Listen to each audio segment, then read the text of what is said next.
Así que sepamos que cuando nosotros le pedimos algo que Él nos dé, Él puede hacer dentro de estas muchas acepciones la obra. No solamente a través de lo que nosotros le decimos, sino que Él hace la obra porque Él es soberano como Él quiere. Él nos da como Él quiere, pero nos da. Nos da. Lo primero que le dio a Salomón fue sabiduría. Sabiduría. Y yo me gozaba cuando estábamos adorando porque Nicole cantaba acerca de la sabiduría de lo alto.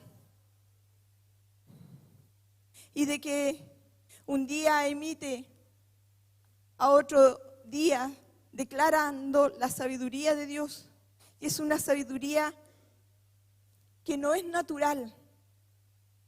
No es natural. Hace unos meses atrás, Sebastián nos enseñaba acerca de la sabiduría. Y hermanos, yo les pido que ustedes busquen esa predicación en la lista de las predicaciones del año pasado y la escuchen, porque la sabiduría es una palabra para este tiempo. Nosotros en el campamento tuvimos la oportunidad de que el Señor nos subió de estratía, nos promovió. Veníamos en una transición del atrio al lugar santo como iglesia. Y el Señor nos estableció en el lugar santo. Conversábamos con los chicos el miércoles con el discipulado de jóvenes y decíamos de que esto es glorioso, pero trae algunas cosas de las que nosotros nos tenemos que preocupar. En el lugar santo se termina la orfandad, porque es lugar de paternidad y de maternidad, fundamento de apóstoles y profetas, hay instrucción y hay dirección, y eso lo conversábamos el miércoles. Pero también en el lugar santo aparecen los enemigos de la casa. Y a esta casa, antes de ir al campamento, nos apareció el enemigo de la oposición. Y lo vencimos con la ayuda del Señor, pero en comunión todos, dando ayuda, disponiendo de todo lo que había que disponer y a través de la obra de su Espíritu Santo juntándonos a clamar. Entonces, en el lugar santo es un lugar realmente muy, muy bueno porque nos asentamos en la casa, pero juntamente con ello van a aparecer los enemigos de la casa, aunque usted no esté en esta estratía, solo por el hecho de que la iglesia, como iglesia de Cristo Plenitud de Vida, estamos ahora en esa estratía, lugar santo, casa. En el atrio, nuestros enemigos son espíritus inmundos, de los que nos tenemos que liberar, de los que nos tienen que ministrar, porque han entrado en nosotros por prácticas de pecado, por contaminación y también por herencia. Eso lo aprendemos, ¿cierto?, en la escuela de sanidad. Pero en el lugar santo, nosotros no peleamos con espíritus inmundos. Nosotros peleamos con los enemigos de la casa. Así que es probable que durante este tiempo empiecen a aparecer el rechazo, si es un enemigo de su casa, la soledad, si es un enemigo de su casa, la fornicación, si es un enemigo de su casa, la falta de apego, y empiecen a aparecer. Se nos enseñaba que esos no se vencen solos, se vencen a través de la comunión con el cuerpo y de la unción del Espíritu Santo. Invocación al Espíritu de Dios y comunión en el cuerpo. Esta sabiduría, allá se nos habló de la generación celestial. Esta sabiduría aparece en el lugar santísimo. Es una sabiduría, la sabiduría que se le dio a Salomón se llama Jogma. Es una sabiduría creacional que estuvo en el principio, en Génesis 1:1, cuando dice, en el principio creó Dios los cielos y la tierra, allí estuvo esta sabiduría, Jogma, la sabiduría celestial, una sabiduría creadora. Esa sabiduría se le dio a Salomón.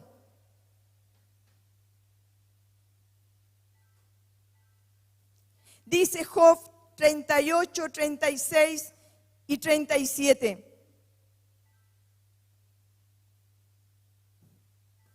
Búsquelo allí.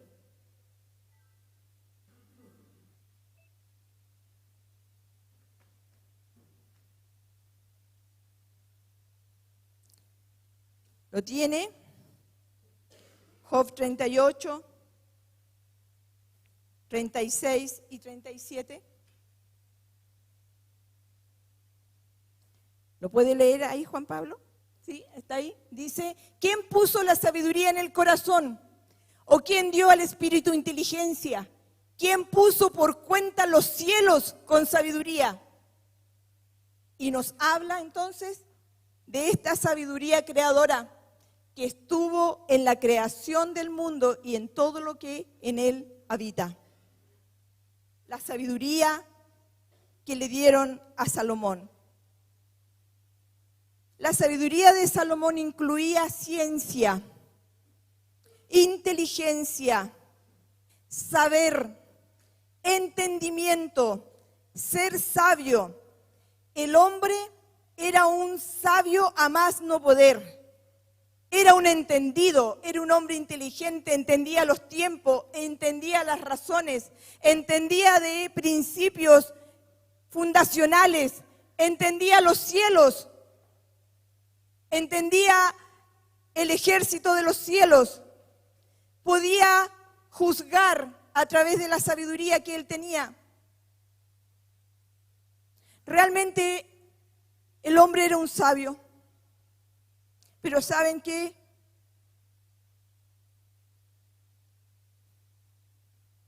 Esta sabiduría de lo alto no le sirvió a Salomón para llegar bien al término de sus días. La palabra dice en Santiago 3, el verso 13 al 16, dice, ¿quién es sabio y entendido entre vosotros? Muestre por la buena conducta sus obras en sabia mansedumbre. ¿Por qué dice eso? Porque la sabiduría tiene obras, hermano. La sabiduría no es algo que usted no lo pueda ver en una persona. La sabiduría trae una obra, se manifiesta en obras en la vida de una persona. Luego dice, pero si tenéis celos amargos y contención en vuestro corazón, no os jactéis ni mintáis contra la verdad, porque esta sabiduría no es la que desciende de lo alto, sino terrenal, animal, diabólica. Porque donde hay celos y contención, allí hay perturbación y toda obra perversa. Nos está hablando de que hay dos tipos de sabiduría. La sabiduría Jogma, que es una sabiduría creadora, la que se le dio a Salomón, pero esta sabiduría es de la que nos enseñaba la Jimenita en el campamento, que es la sabiduría Sofía, y que desciende, ¿cierto?, del árbol del conocimiento del bien y del mal. Y es una sabiduría mundana, es una sabiduría terrenal que tiene mezcla. ¿Ya? La sabiduría que es de lo alto, verso 17, es primeramente pura, sin mezcla. Después pacífica, amable, benigna, llena de misericordia y de buenos frutos, sin incertidumbre ni hipocresía. La sabiduría que viene de lo alto es primeramente pura, sin mezcla.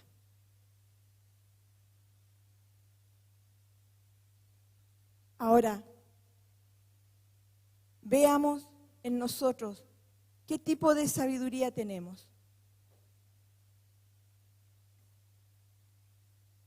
Porque el Señor a todos los que le ha dado una porción de Cristo, todos nosotros tenemos una porción de sabiduría, porque Cristo es la sabiduría de Dios. En Cristo está contenida la sabiduría de Dios. Sin embargo, nosotros podemos tener esta sabiduría Sofía, y hasta ahora podríamos creer que es de lo alto, pero si en nosotros hay celos, ¿ya? O miramos o nos comparamos y queremos tener o alcanzar tanta sabiduría como tiene este hermano, como tiene el pastor, como tiene la pastora, entonces tenemos que revisarnos, porque la sabiduría que viene de lo alto no procede de esa manera. Es pacífica, libre de celos, es benigna, es buena, es amable.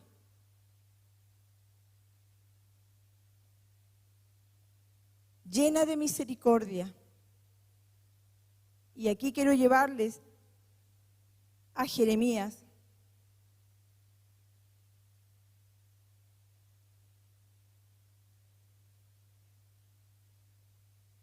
Jeremías capítulo 9.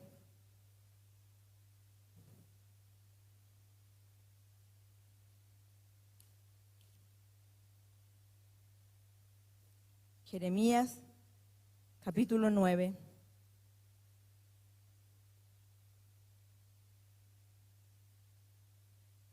Versos 23 y 24.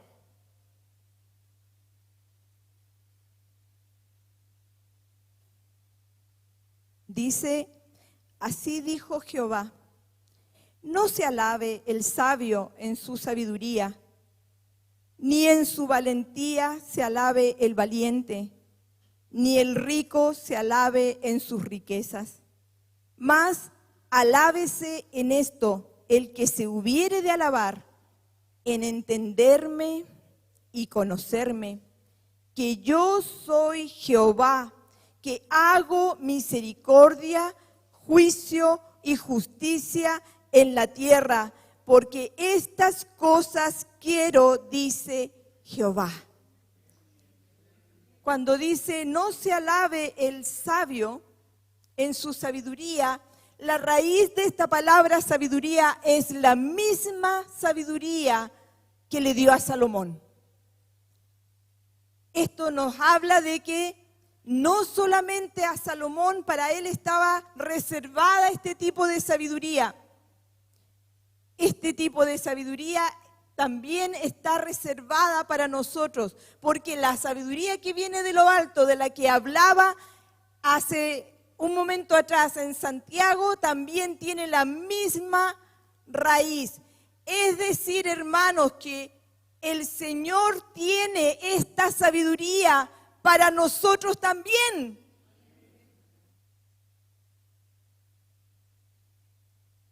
Pero acá habla de que el sabio, el que tiene esta sabiduría, no se alabe por ser sabio y por tener esta sabiduría. Y cuando yo buscaba una manera más simple de decir no se alabe, era como no se crea, no se jacte de que es sabio. Después dice el valiente, no se jacte de que es valiente. Ni el rico, dice, se alabe en sus riquezas. Hermanos, esta semana murió aquí en nuestro país un hombre muy importante. Y entre las cosas que yo leía acerca de de lo que él había dejado, había una pregunta que alguien se hacía y decía la pregunta: ¿qué se hará con los 3.000 millones de dólares de herencia? ¿Qué se hará? 3.000 millones de dólares de herencia. ¿Qué se hará? Y yo no leí solamente leí el titular, pero cuando veía esta palabra pensaba en cómo se cumple la palabra del Señor.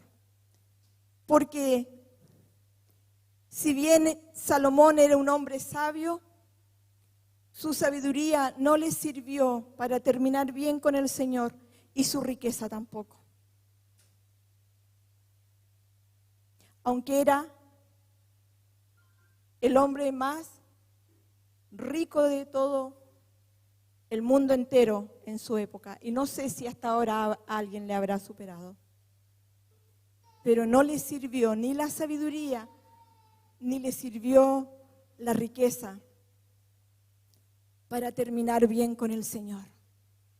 Y por eso es que el Señor nos habla en esto y nos dice: ¿eres sabio?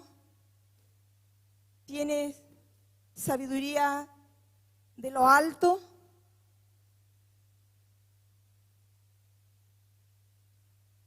No te alabes por eso. ¿Entiendes más que los demás? No te alabes por eso. ¿Eres valiente? Hay un dicho que me gusta mucho de la pastora Anita cuando ella dice: pecho para las balas nomás. O sea, a morir valiente nomás. Ahí adelante siempre. Pero acá el Señor le habla a los valientes y les dice: ¿eres valiente? No te jactes porque eres valiente. Si te tienes que jactar de algo,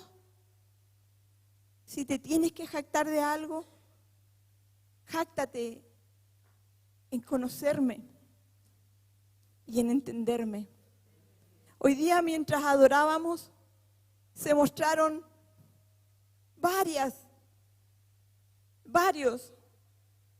de los nombres del Señor. ¿Conocemos a Dios?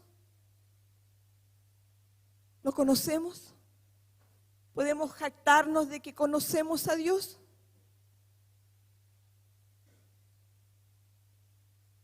¿Conoces a Dios Rafa? ¿Al Dios que sana? ¿Lo conoces? ¿Lo conoces? ¿Conoces al Señor como Rey?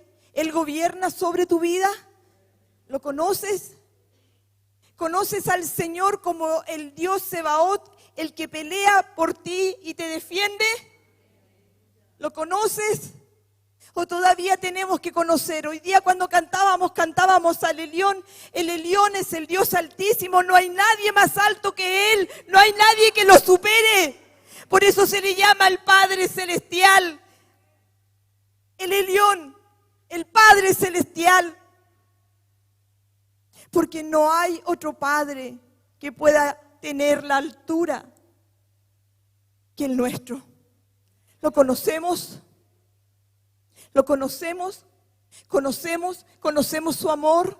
Hemos entendido el tiempo que el Señor está trayendo a su iglesia ahora. Hemos entendido que en realidad sí son tiempos difíciles, en donde se ha soltado la muerte, se han soltado las miserias, se ha soltado la violencia. Hemos podido entender eso para poder clamar al Señor en este tiempo, clamar a su Espíritu, invocar su nombre. ¿O todavía nos falta? Eso quiere el Señor, dice, que me conozcan que hago misericordia. ¿Cuántos de nosotros esta semana pudimos experimentar la misericordia del Señor?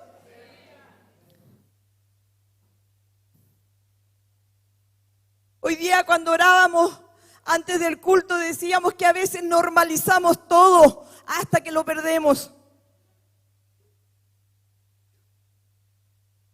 Normalizamos el poder mirar. Normalizamos el poder comer solos. Normalizamos el poder movernos y caminar con nuestros propios pies. Normalizamos que es normal respirar, pero es misericordia del Señor. Misericordia del Señor que nuestra mesa tenga pan. La misericordia del Señor que tengamos salud, la misericordia del Señor que nos rescató, la misericordia del Señor que nos cambió el destino, la misericordia del Señor que vio nuestra miseria. Miserable de mí, decía Pablo. ¿Y cómo no poder imitarle en esta mañana, decir nosotros, miserable de mí, que no me merecía un amor tan grande, ni me merecía de que Él me comprara y comprara todo lo feo que yo había hecho y cambiara mi destino de condenación a vida eterna? Misericordia se llama eso, misericordia. Y eso quiere el Señor. Él dice, quiero que ustedes entiendan que yo hago misericordia. Hago misericordia, hago juicio, hago justicia.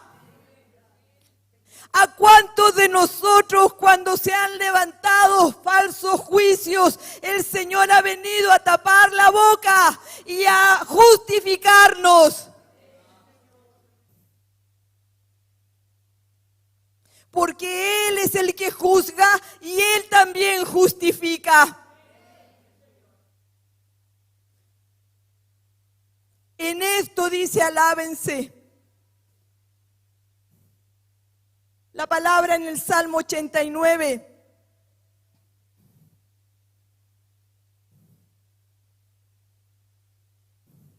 El verso 14.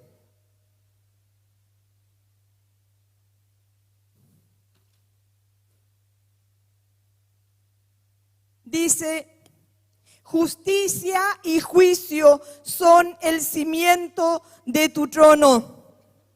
Justicia y juicio son el cimiento de tu trono. Misericordia y verdad van delante de tu rostro. ¿Por qué es que nosotros nos aprendemos este verso y lo tenemos como un verso que está presente siempre, pero el Señor quiere que lo podamos experimentar, porque Él es el que hace misericordia, Él es el que hace justicia y Él es el que juzga? Muchas veces nosotros nos adelantamos y nosotros queremos hacer justicia. Y nosotros somos los que juzgamos, cuando la misericordia va delante de Él y la verdad y la justicia y el juicio está debajito, sosteniendo el trono de Dios.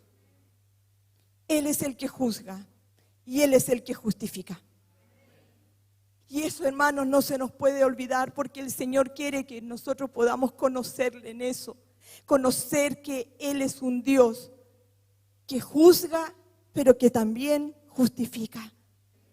Que podamos entender eso, dice, alábese en conocerme y entenderme que yo soy el que hago misericordia. Yo soy el que juzgo y hago justicia. En eso alábese. En eso sí nos tenemos que jactar, en poder conocerle. Y en poder conocerle no tenemos que parar, hermano, porque es probable que nosotros conozcamos una pequeña arista de Dios Padre.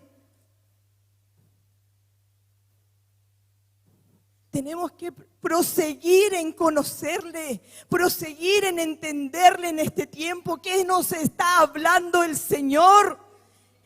¿Cómo está haciendo su visitación a nuestras casas? ¿Qué está trayendo? Procuremos en entender al Señor, en buscar al Señor en este tiempo.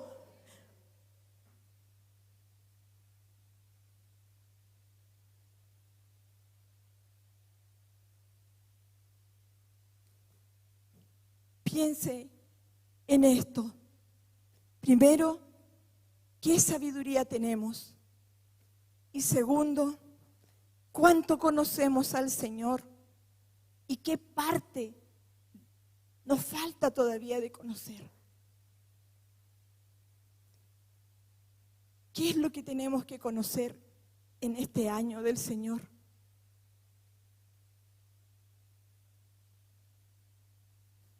Lo segundo que le dio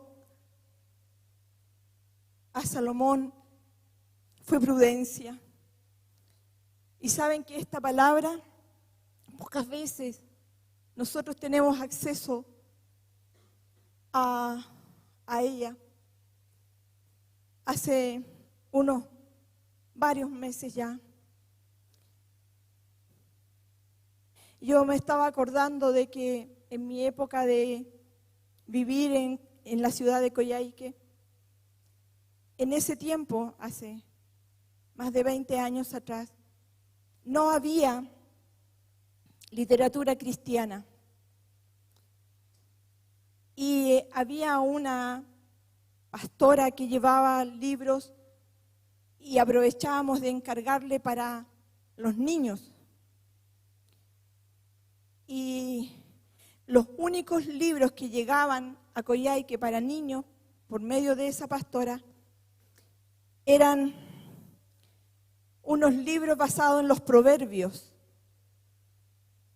cuyos protagonistas eran don Sabio y don Prudente. No eran tan entretenidos que digamos. Los monitos eran muy parecidos a los del BCI. No estoy haciendo propaganda, pero para que ustedes más o menos se hagan una idea.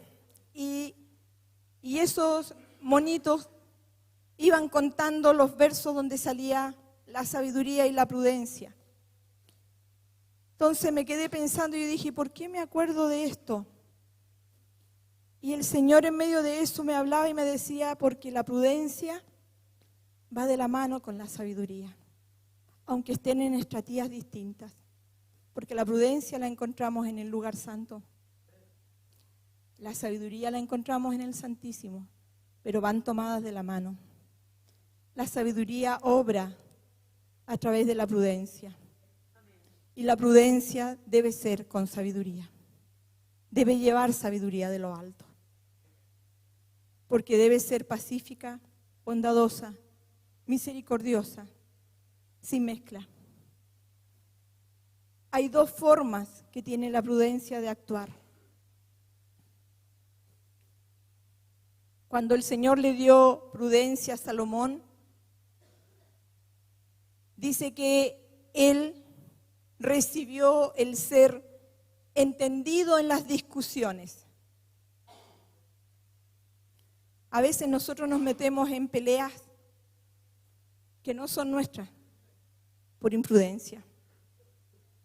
Porque no somos prudentes, no somos entendidos en esas discusiones, en que si tenemos que discutir, si es la forma, si es la manera, si es el momento, si es el tiempo, si el Señor está conmigo.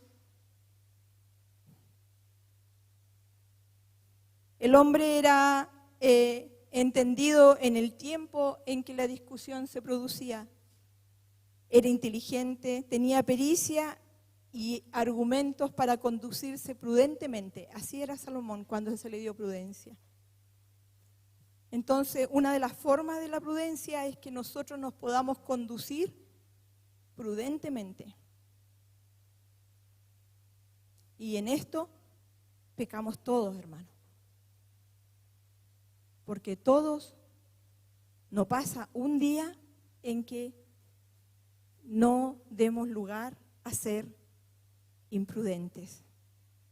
En esto de las discusiones es una cosa, es una área, pero en los juicios, en los consejos que damos, en la ayuda que damos, a veces somos tan imprudentes porque el Señor está tratando con una casa, con una familia, en un área específica y nosotros vamos y le damos ayuda.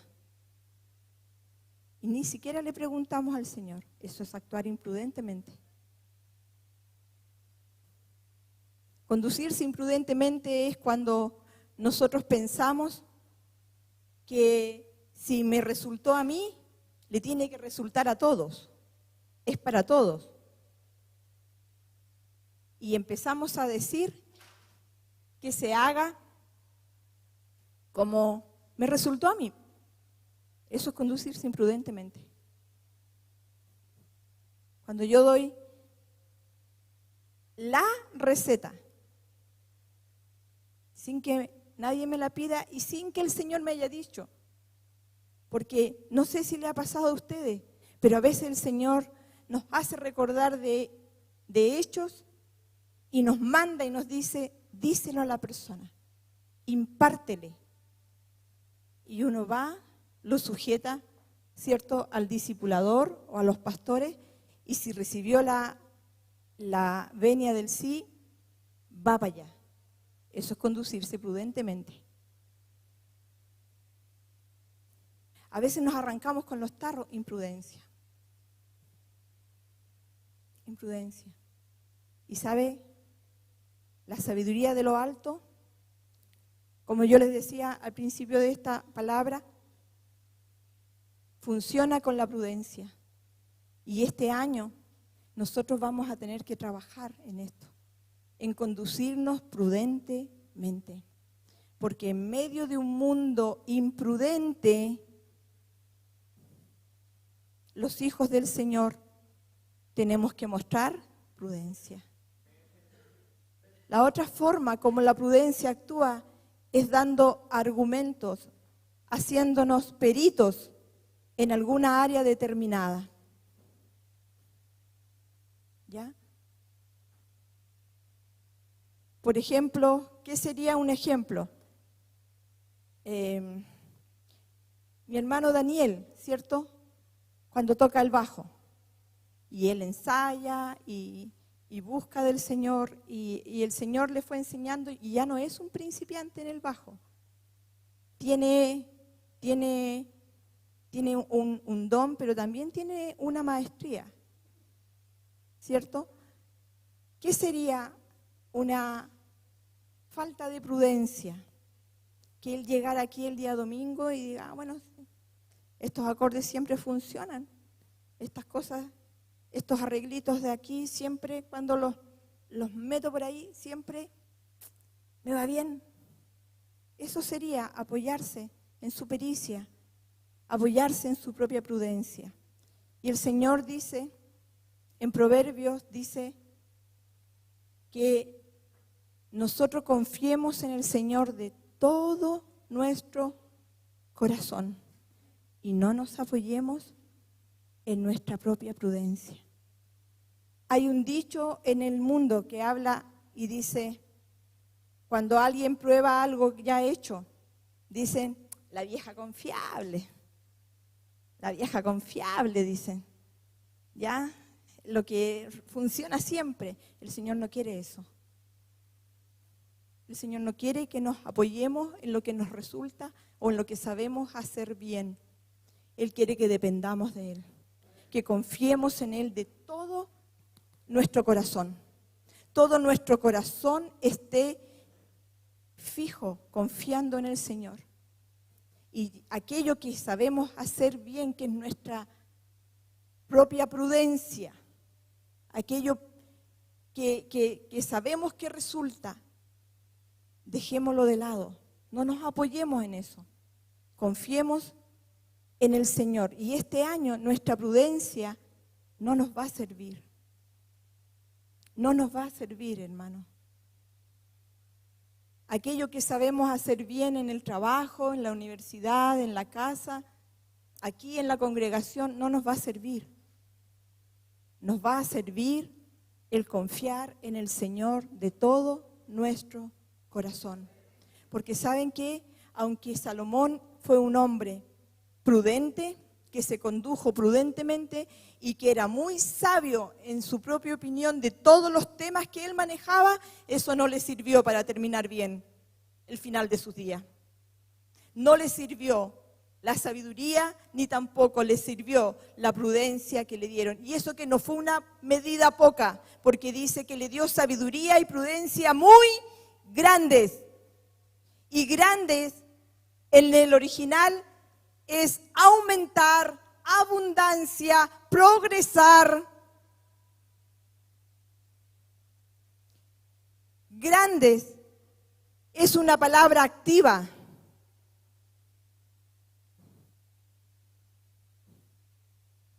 Que se despierta en el día a día, que va aumentando, que no es solamente una medida que el Señor nos pone, que lo va aumentando, lo va haciendo crecer en nosotros, lo va haciendo crecer hasta que otros se empiezan a dar cuenta, oh, esta persona es bien prudente, oh, qué imprudente esa persona.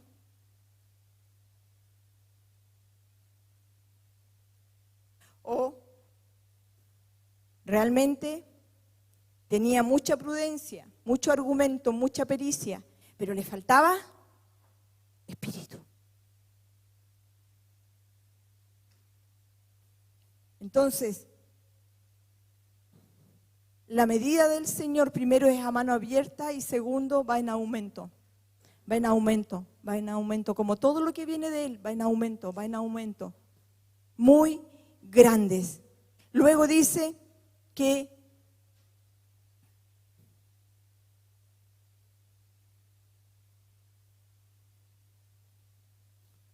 el Señor le dio anchura de corazón.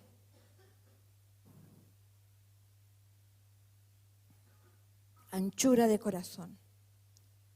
Con respecto a la prudencia, para terminar esa parte, piense usted, pensemos en este día. Nosotros nos conducimos prudentemente como hijos del Señor, mostrando a Cristo. Confiamos en nuestra propia prudencia. O confiamos, dependemos de todo nuestro corazón del Señor. Anchura de corazón. Yo le decía a los chiquillos que para esto hay un ejemplo bien gráfico, y que yo no lo puedo hacer porque a los 10 años yo tuve un accidente y mi codo voló. Y fue así literal que mi codo izquierdo voló. Y me quedé con un brazo izquierdo sin codo. Entonces, el movimiento que yo puedo hacer, que se ve como muy normal, como si yo tuviese los dos brazos estirados, pero este brazo lo tengo doblado. Y el movimiento que puedo hacer es hasta aquí y hasta aquí. ¿Ya? Entonces, para poder mostrarles la anchura de corazón, yo voy a necesitar que la Roxana venga para acá.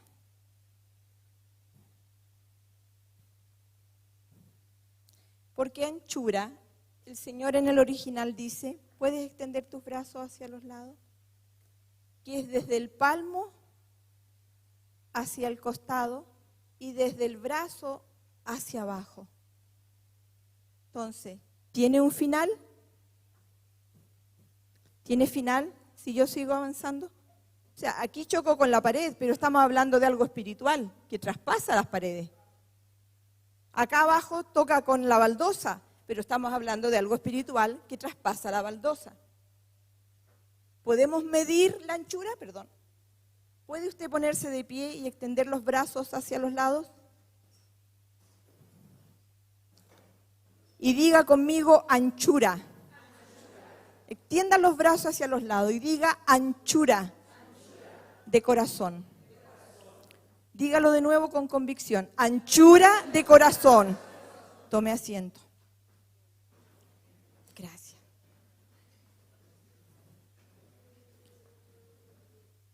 Dice que esta anchura era como la arena del mar. Y miren, vamos a Jeremías. Jeremías.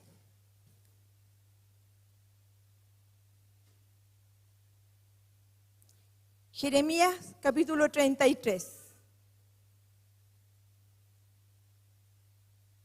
Jeremías 33.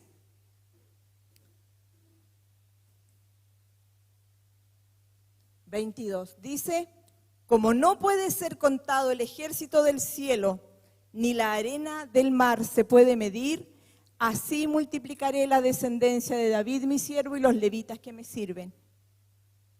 Él está hablando de que la arena del mar no se puede contar. Usted no puede contar un puñado de arena en su mano. Y esa fue la medida de corazón que le dio a Salomón. ¿Ya? Anchura. No se puede medir. Y si usted lo mira hacia abajo, le conecta con sus partes bajas y con sus abismos. La anchura del mar, con sus abismos. ¿Ya? Entonces, cuando habla de anchura de corazón, el Señor está hablando de todo nuestro ser, pero también está hablando de que el corazón, ¿cierto?, es el centro de nuestras emociones. El corazón son nuestros sentimientos, el corazón es nuestra voluntad, el corazón es nuestro intelecto, el corazón es nuestro ánimo, el corazón es lo que aplicamos cuando hacemos alguna cosa, ¿cierto? Nosotros aplicamos corazón cuando hacemos algo, cuando le damos o le servimos la comida, ¿cierto? Las esposas le sirven la comida al esposo, le ponen corazón. Cuando cocinan, le ponen corazón. Cuando le dicen a los hijos, le dan un abrazo, no lo hacen así, sino que le ponen esa fuerza que sale de tu corazón. El corazón es tu arbitrio, es lo que tú tienes para discernir. El corazón es la atención que tú pones, el corazón es la cordura que tú tienes, el corazón es el cuidado que tú das a las cosas, el corazón es lo que tú das, el corazón es lo que tú decides, el corazón es lo que deseas, el corazón es lo que tú entiendes, el corazón es tu esfuerzo, es tu gozo, es el juicio, el pensamiento, la sabiduría y lo que haces voluntariamente. La palabra dice que para servir al Señor hay que servirlo con ánimo y corazón voluntario. Cuando nosotros hacemos algo voluntariamente, nosotros estamos aplicando corazón. Entonces, si el Señor le dio anchura, le dio una medida, es que en todas estas cosas el Señor extendió a Salomón. Él no tenía una mente estrecha, no tenía un intelecto que entendía así una cosita. Él tenía una mente celestial, una mente amplia, capaz de poder discernir, arbitrar.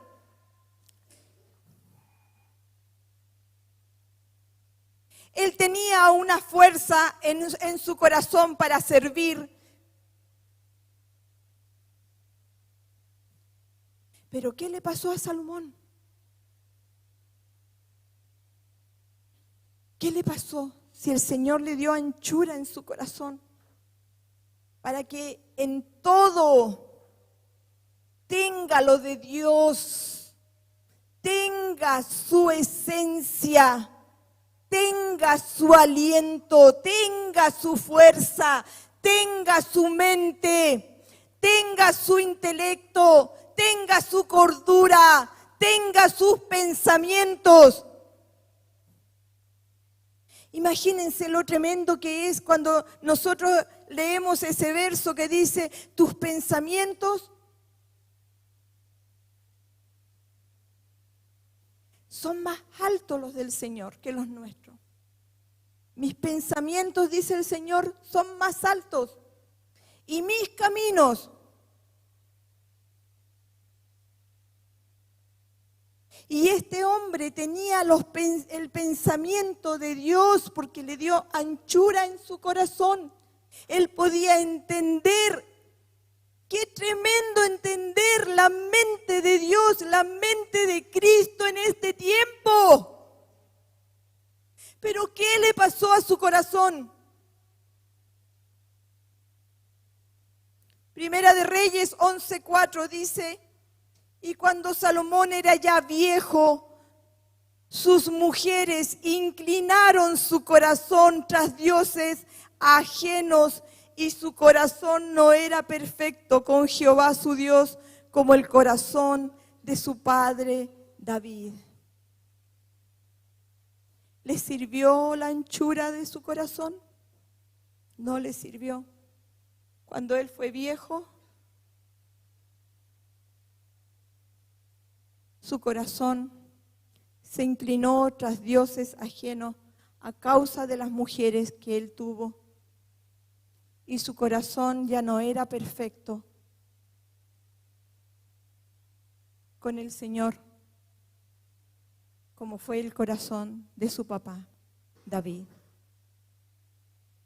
Y hermanos, cuando nosotros vemos a David, si hay una persona que me da esperanza ver su vida, es David. Porque siendo un hombre que hizo cosas tan imperfectas, pero su corazón era perfecto para el Señor. No hubo un corazón como el de David. Entonces,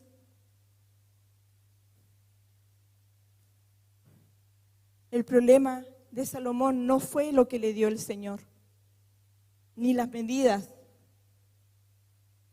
El problema de Salomón fueron sus uniones. Las uniones que él hizo con las muchas mujeres, la comunión que él tuvo, desviaron su corazón, quitaron los ojos del Señor.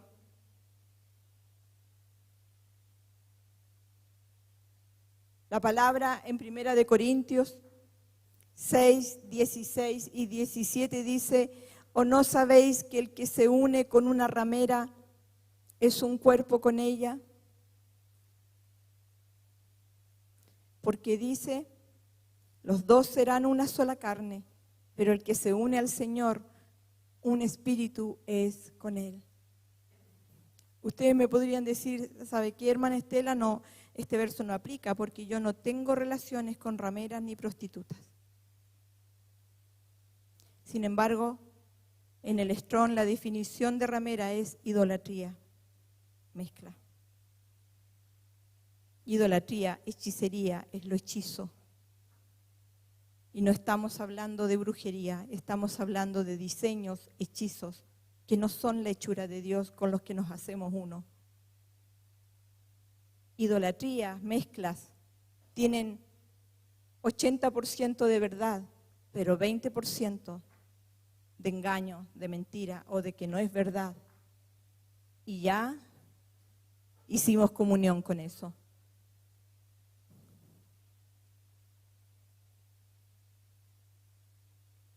¿Qué más da si es?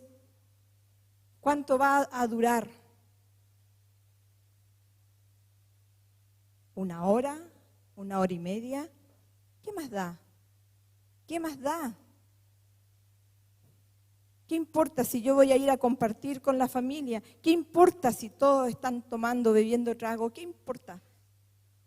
¿Qué más da? ¿Qué más da si me tomo una copita después del almuerzo nomás? ¿Qué más da?